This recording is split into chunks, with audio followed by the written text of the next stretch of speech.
मार्य धर्मम भेरी घोषेण सर्वसः।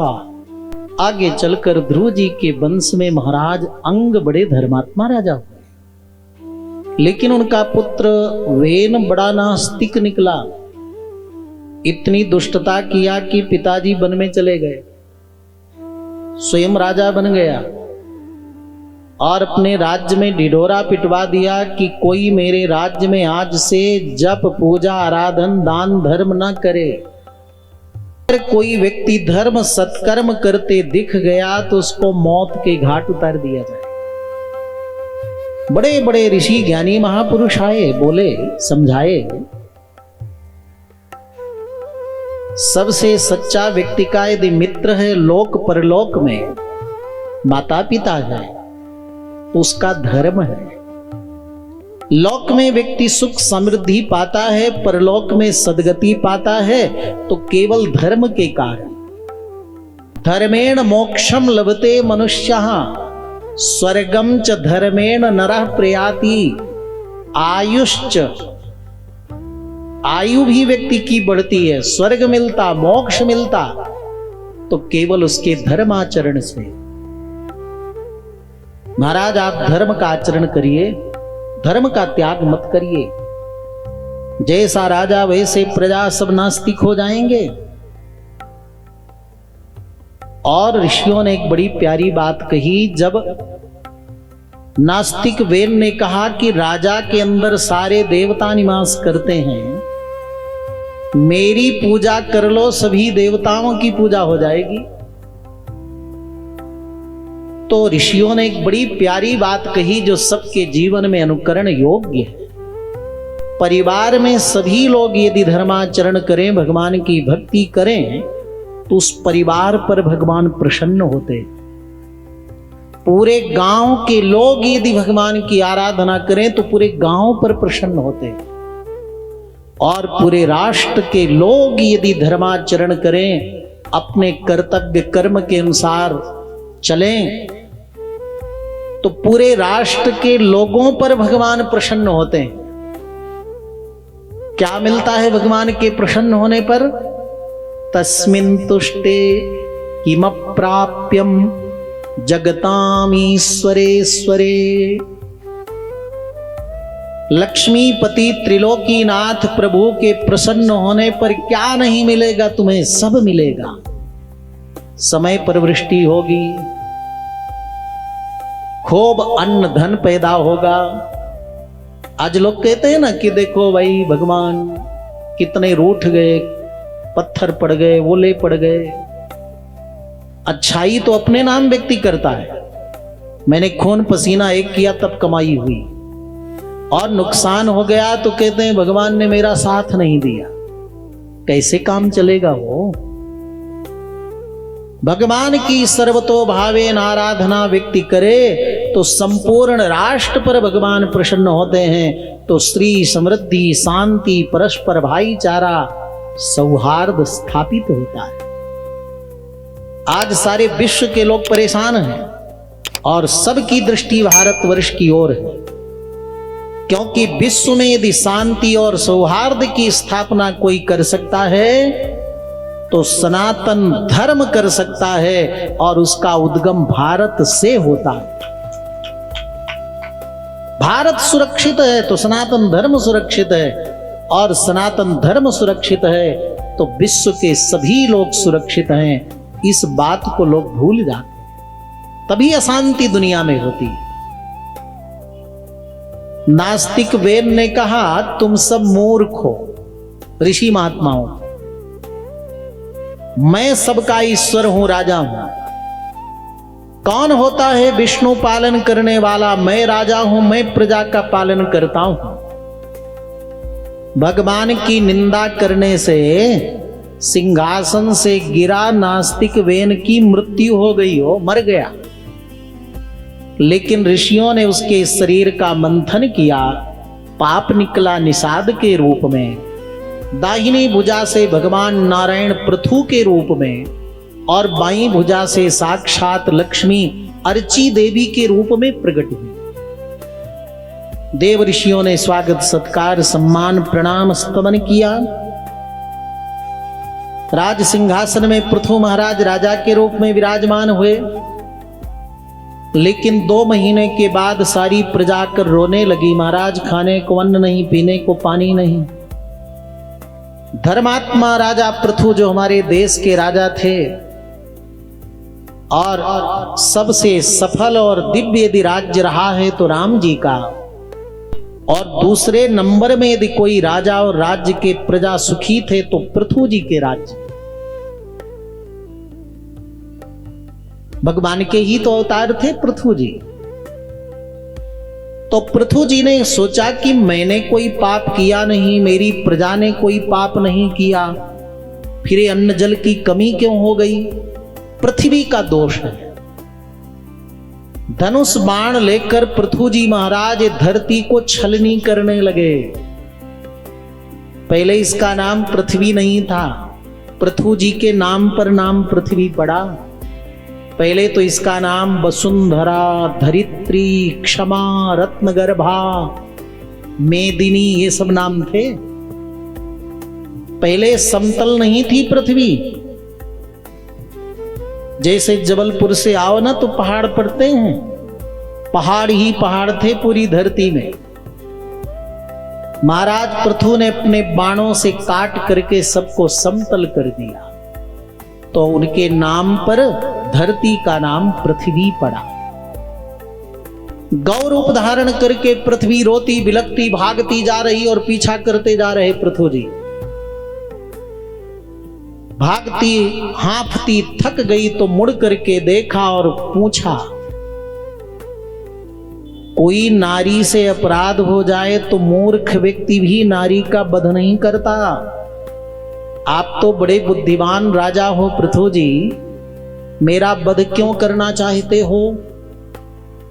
पृथ्वी त्वाम वधिष्यामि, मैं तेरा वध करूंगा, क्योंकि तू अपने कर्तव्य का पालन नहीं करती।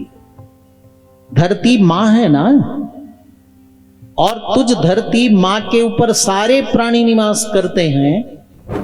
अन्न जल फल फूल रत्न वस्त्र देकर सबका पोषण करना तुझ धरती मां का कर्तव्य है। और आज तू जल को छिपा दिया, अन्न को हरण कर लिया।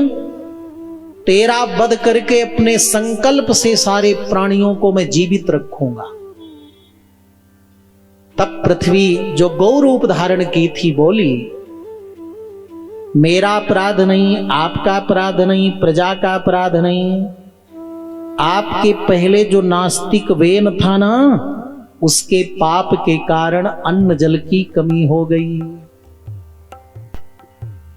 आप जैसे धर्मात्मा राजा को पाकर मैं धरती बहुत प्रसन्न हूं, आप जो चाहो सो प्राप्त कर लो। इसका मतलब जो व्यक्ति और जिस परिवार में आस्तिकता है, धार्मिकता है, वहां पर लक्ष्मी जी भी प्रसन्न, भगवान प्रसन्न और धरती मां प्रसन्न। और जहां व्यक्ति नास्तिक है वहां सब धन धान्य का अभाव रहता ही है। तब पृथु जी महाराज ने गौ रूप धारणी पृथ्वी से सोने के बर्तन में, कटोरे में अमृत का दोहन किया, इंद्र को बछड़ा बना। सब कुछ जो पृथ्वी में दिख रहा पृथ्वी मां से ही तो मिला है। आप जो एक कपड़े पहनते हो ना, पृथ्वी से ही तो निकलता है। ये जो कागज है ना, पुस्तकें बनती हैं, आपके पास में ही तो पेपर मिल है ना, ये सब वृक्ष से काट करके तब बनते हैं। भगवान जीवन में यदि कुछ थोड़ा बहुत दें तो पृथु जी की तरह अपने मन में दृढ़ संकल्प करो कि हमें सत्कर्म करना ही है।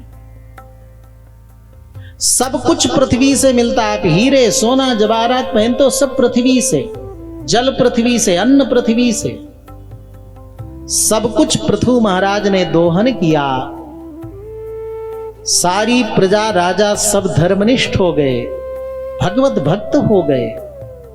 तो पृथ्वी इतनी प्रसन्न हुई, गली चलते कंकड़ पत्थर की तरह हीरे जवाहरात मणि माणिक्य मिलने लगे। 100 किलो अन्न होना था लेकिन 500 किलो अन्न पैदा होने लगा। इतना अन्न धन प्रजा को प्राप्त हुआ घर में रखने की जगह नहीं। राजा पृथु से कहते हैं और टैक्स ले लो, कर ले लो। राजा ने कहा हमारा कोष खजाना भर गया है, रखने की जगह नहीं, आप लोग अपने घर में रखो। ऐसा हमारा समृद्ध राष्ट्र था बंधुओं, क्योंकि राजा प्रजा दोनों धर्मात्मा, तो भगवान प्रसन्न, लक्ष्मी जी प्रसन्न, और फिर धन धान्य की पूर्णता होती। और जब जीवन में अच्छा समय आवे तो शुभ कर्म का संकल्प लो। पृथु जी ने 100 अश्वमेध यज्ञ करने का संकल्प लिया। कितना? 100। आज भी कई ऐसे प्रेमी हैं जो महाराज संकल्प लिए 11-11 कथाएं कराएंगे, कोई 21 कथा का, अकेले एक परिवार का व्यक्ति। और देखते हैं कि छोटा सा धन धान्य व्यापार था, आज प्रभु की कृपा उनके ऊपर खूब है। कलयुग की विशेषता है कि मानस पुण्य हो ही नहीं पापा। आप शुभ संकल्प लो, पूरा हुआ तो अच्छी बात है, लेकिन सच्चाई से। अगर मान लिया आपका संकल्प पूरा ना हुआ, कोई कठिनाई आ गई और आप संकल्प पूरा न कर पाए, तो कोई दोष भी नहीं। 99 यज्ञ निर्विघ्न संपन्न हुए। और जब समायज्ञ चलने लगा, देवराज इंद्र का पेट दर्द करने लगा, क्योंकि ईर्ष्या द्वेष यही नहीं, देवलोक में भी होती है। 100 यज्ञ कर लेगा तो इंद्रासन खाली करना पड़ेगा। लेकिन विद्वानों ने ऐसा मंत्र पढ़ा कि इंद्र भी यज्ञ कुंड में स्वाहा होने को आने लगा। तब देवता भगवान की शरण में गए। भगवान देवराज इंद्र को संग लेकर पृथु जी महाराज के यज्ञ में पधारे। भगवान के चरणों में लोट पोट गए पृथु जी, स्तुति की। भगवान ने कहा अपने किए कर्म पर देखो इंद्र लज्जित है, क्षमा कर दो पृथु, जो आज्ञा प्रभु। भगवान अपने भक्त का मान कितना बढ़ाते हैं। पूछा 100 यज्ञ क्यों कर रहे थे? इंद्रासन पाने के लिए? पृथु जी ने कहा ना, 100 यज्ञ करके संपूर्ण पुण्य आपके चरणों में समर्पित करने के लिए। इंद्र लज्जित होकर और सिर नीचे कर लिया। मैंने तो सोचा इंद्रासन पाने के लिए यज्ञ कर रहा है, क्योंकि इंद्र का एक नाम शतक्रतु है ना। 100 अश्वमेध यज्ञ कर ले तो इंद्र पद मिलता है। भगवान ने एक और बात पूछी, पृथु 100 यज्ञ का संकल्प लिया है, 99 पूरे हुए, मैं कहता हूं यज्ञ ही विराम दे दे, तो क्या पूर्णाहुति कर दोगे? बोले बिल्कुल कर दूंगा प्रभु, आपकी प्रसन्नता है तो मैं भी पूर्ण मदाह कर देता हूं। और लज्जित हुआ इंद्र। तब भगवान ने पूछा, अच्छा ये बताओ भक्त, संपत्ति क्या है और विपत्ति क्या है? दुनिया में लोग तो धन वैभव जमीन जायदाद को ही संपत्ति मानते हैं, और इसका अभाव हो तो कहते हैं बहुत विपत्ति हमारे ऊपर है। आज भक्त और भगवान निर्णय दे रहे कि संपत्ति क्या है और विपत्ति क्या है। विपदो नैव विपदः संपदो न च संपदः विपद्विस्मरणं विष्णोः संपन्नारायण स्मृतिः। जिसको तुम विपत्ति मानते हो विपत्ति नहीं, संपत्ति मानते हो संपत्ति नहीं। भगवान को याद करना, भजना, पूजना, आराधना करना यही संपत्ति है, और भगवान को भुला देना यही सबसे बड़ी विपत्ति।